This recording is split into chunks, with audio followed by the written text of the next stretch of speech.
This is Will, your werewolf, and this is Werewolf, the podcast, episode 33 now. I'm sorry here, guys, but I'm going to probably hit a few nerves and hurt a few people, but I have to tell you the real reason for what happened those few years ago. Yes, this is episode 33, and it's about the power in America being the werewolf. Can we talk about how the American country has, from the outside, I don't know what it's like on the inside, but seem to have turned utter fucking madness over the last few years. We all think that it had a lot to do with his Lord and Saviour, Donald Trump.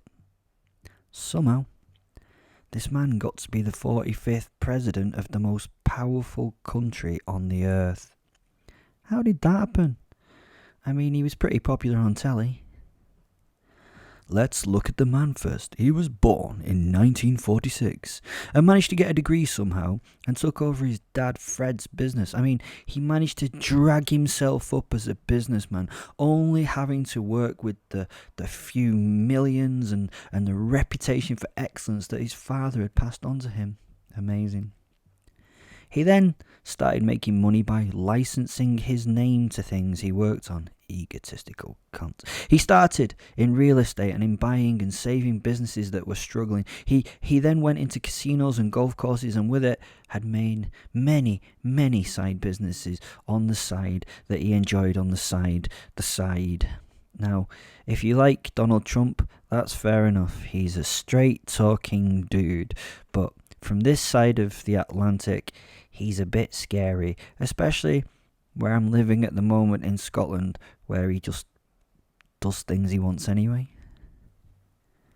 He also enjoyed his ownership of the Miss Universe brand for 19 years. I think he enjoyed it very much indeed. He then went on to be a producer and a host of The Apprentice in America, a very popular television program. Oh, and please remember that this guy went bankrupt on several occasions, not maybe the great successful businessman that he presents himself as. Now, think what you wish of his actual political ideas and ideals, but let's say he did some crazy shit and at the same time was saying crazy and crazier shit over social media platforms such as Twitter. You could think that's good, you could think that's bad. I don't have an opinion on that. From outside, it just looked fucking mental. Eventually, the President of America had his account taken down. I wonder what Elon Musk could do with that. He has done some things for America, including decreasing tax for the better off, rescinding individual health insurance packages. He also stopped certain people from certain Muslim countries from entering certain countries like the USA. He decided that COVID did not exist until he got it. He worked on an America First agenda, which was greatly appreciated by vast numbers of the American public. With this, he pulled out of the Trans-Pacific Partnership, the Paris Agreement on Climate Change, and the Iran nuclear deal. He imposed tariffs on China that started a trade war with that country. He also gave up getting North Korea to get rid of its nuclear weapons. In 2016, he was thought to be helped by the Russian interference in the election. I will detail that later, but there was insufficient evidence to produce a criminal conspiracy. I will bring you the truth about the actual conspiracy in a moment.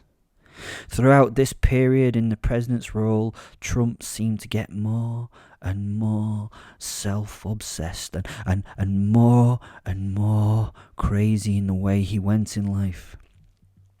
2019, he was impeached and managed to get it overturned.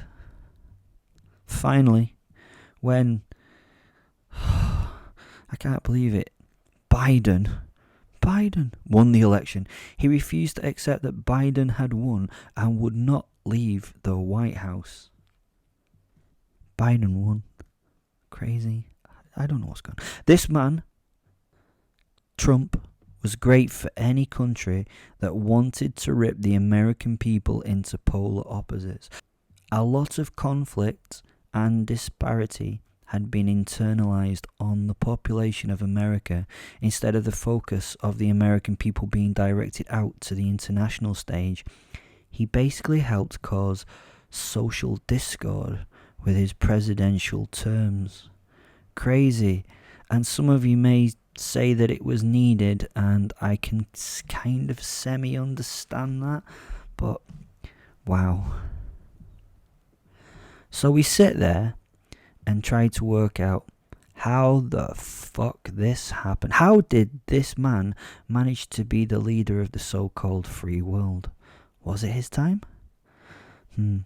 Well, eventually I can get to the controller behind the scenes. It was Melania, the first lady of Trump's world. Melania is a werewolf and has been embedded in her current role by the mighty Vladimir Putin. He's a werewolf himself, and the werewolf tribe's leader has also helped Al-Moko. I've previously talked about Vladimir Putin and will detail the werewolf tribe in further interviews, but let me go into this conspiracy to teach you the truth. Melania Navs was born in Slovenia on April 26, 1970. Slovenia at this time was part of Yugoslavia. She was raised in a very modest apartment in the lower Sava Valley. Her father was in the League of Communists of Slovenia. Not that that's got fuck all to do with anything. She started modelling at 5 years of age and had a great modelling career both on the runway and in photographic shoots for magazines. She did really have a great modelling career and is a very beautiful woman. At 16, she was spotted by the great werewolf soul Gleboyki. Gleboyki was one of the great female wolves of the original Wolfpack, and she slowly worked with Melania to become very successful in her field. This was always with an eye to take this power that she had over men especially, and use it for the tribe. Melania was very human. Most humans have considerable difficulty accepting that they're being chosen to be a werewolf. More often than not, they develop mental health issues or think that they have developed mental health issues. Not our Melania though. She took her link to her werewolf soul with both hands, and together they took on the world to get what they wanted, which was wealth and power, without looking like they had it. She accidentally, met Trump at a party in 1998. She'd already made friends with and was represented by Paolo Zampolli, a close friend of Trump. She had chosen his agency with a mind to get into contact with Trump as he had just gone through his divorce with Martha Maples. Not that it would have stopped her from taking what she wanted. She's a proper predator. She somehow managed to get her American citizenship through the EB-1 program. This program gets exceptional people with exceptional abilities into the country. What was her exceptional ability? She was really pretty. Oh, she knew Trump. And he had lots of cash. Some people think, strange this, some people think that she didn't deserve this citizenship through this program. But little do the mere mortals know how extraordinary she truly is. I mean, we had a moment in the 90s, and can I say, that bitch can howl. She married Trump in 2004 in a dress that would have settled the debt of Guatemala if she'd chosen to use it for that purpose. But as we werewolves say, fuck Guatemala. Well, we don't say that, but we would if we knew where it was. She seemed to play a tiny part in the campaign for the presidency in 2016, but some of us know who was orchestrating the whole thing behind the scenes. She was in close contact with the Russians as they made Trump more of a fool with each campaign step. It's not his fault. They did it. She's been very clever in her role by making herself seem less than able in the role of the First Lady. She comes across as, well, no Michelle Obama, and has been busted plagiarising Michelle's former speeches. It was such an obvious thing that people pointed fingers and said how ridiculous it was that she'd done this. Do you not think that this was the whole point of the show? She could not look like she was intelligent and capable. If she was, why on earth would she be with this fool? I mean, what's he got? Money and power? Who wants that? Oh, an important point here.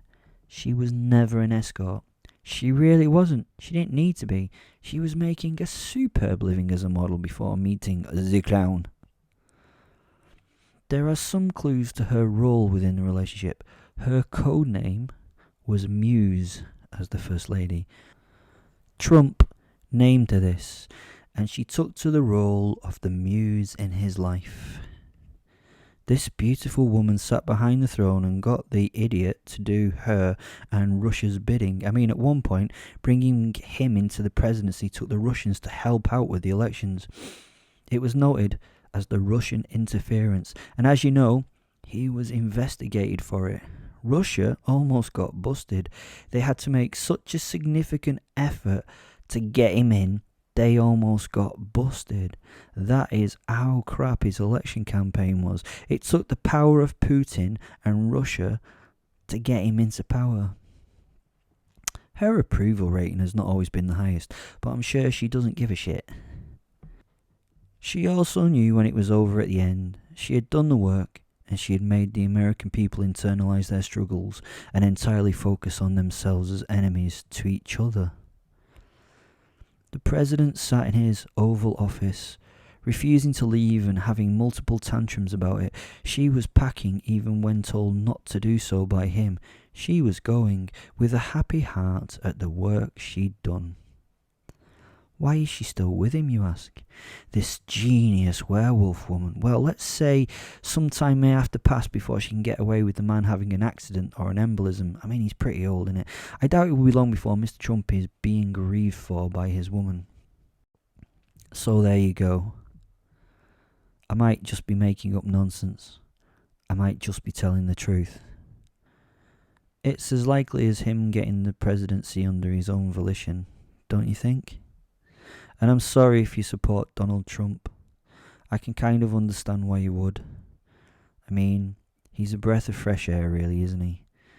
I mean, his orange face and his psychotic way with life and... yeah, anyway. From this side of the Atlantic, it's all a bit mental. But anyway, I'm sorry if I've offended. Sometimes you have to offend to get a point across. I still love you. If you want to buy me a coffee, which I doubt you do now, there is a link, support the show, in the description at the bottom of the podcast. You can buy my book. There's nothing about the Americans in there.